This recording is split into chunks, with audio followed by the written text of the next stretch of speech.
It's Birdman here, hanging out at the Pinetop Coffee House, and we're going to talk with Mike Moffenbier. How are you today, sir? I'm doing good, Rob. How are you? Good. So we're chatting about your background and how the heck do you end up in Pinetop, Arizona? Well, I'll tell you, it's kind of a long, crazy road. Back a long time ago, I was in the U.S. Army. Met my wife while I was there.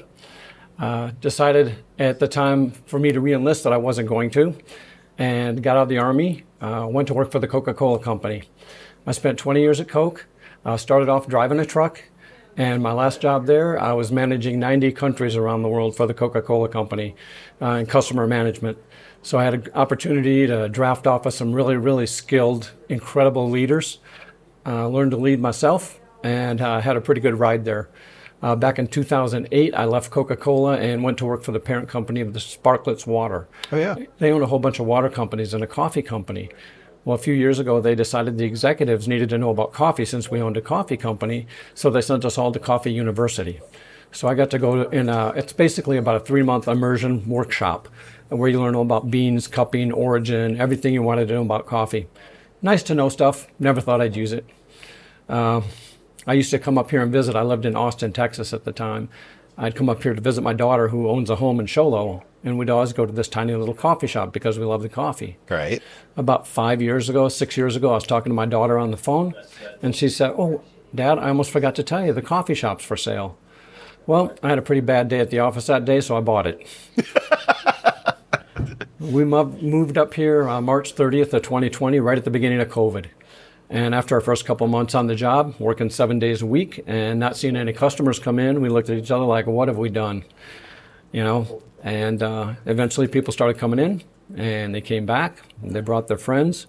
We get good reviews online, and over time, the business just continued to blossom. About 3 years ago, we had the chance to move into a much bigger location, which is where we're sitting today.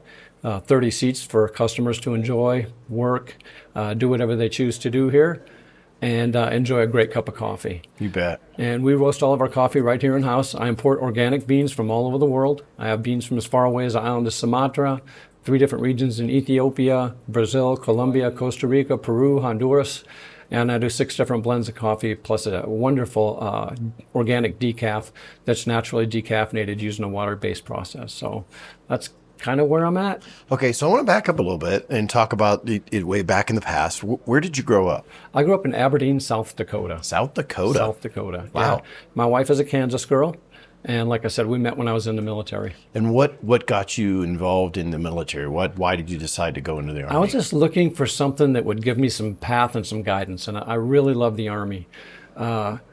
I would have probably stayed in. I was actually recruited to go to West Point during my time in the military and chose not to because it was such a long commitment. It was a 10-year commitment. Yeah. It was a year of prep school, 4 years at college, and then a 5-year obligation to the Army after that.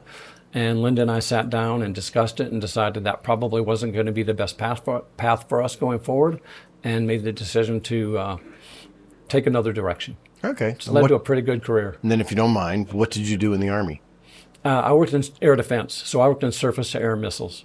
So my job basically was to shoot down the bad guys before they got to the good guys. Okay. So That's similar to the Patriot systems. Very and stuff similar. Like It was that. the precursor to the Patriot, was the Hawk missile. Yeah.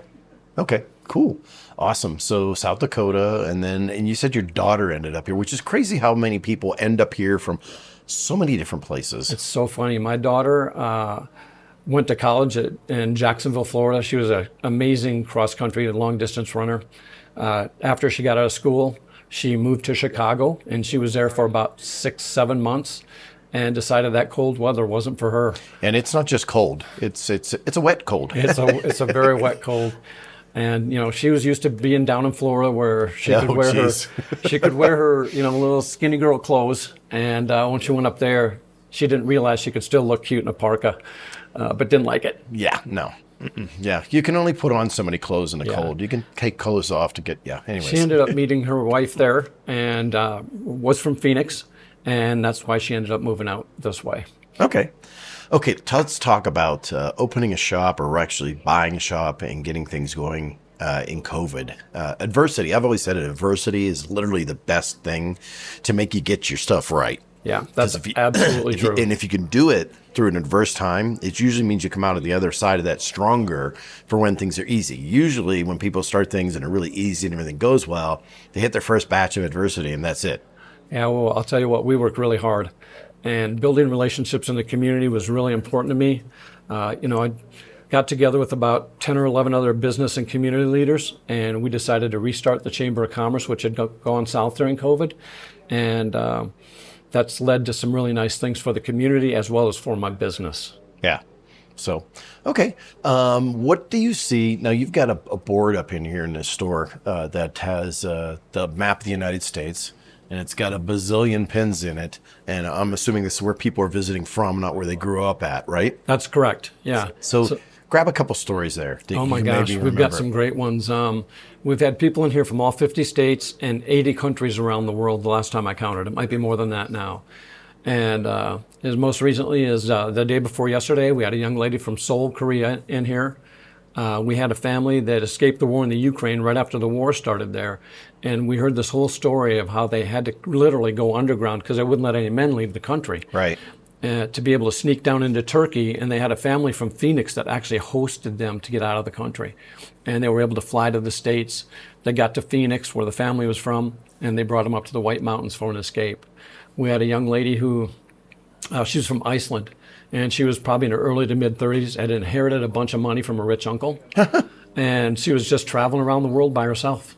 And it was just the coolest thing to hear some of the adventures of all the different places that she had discovered during her trips.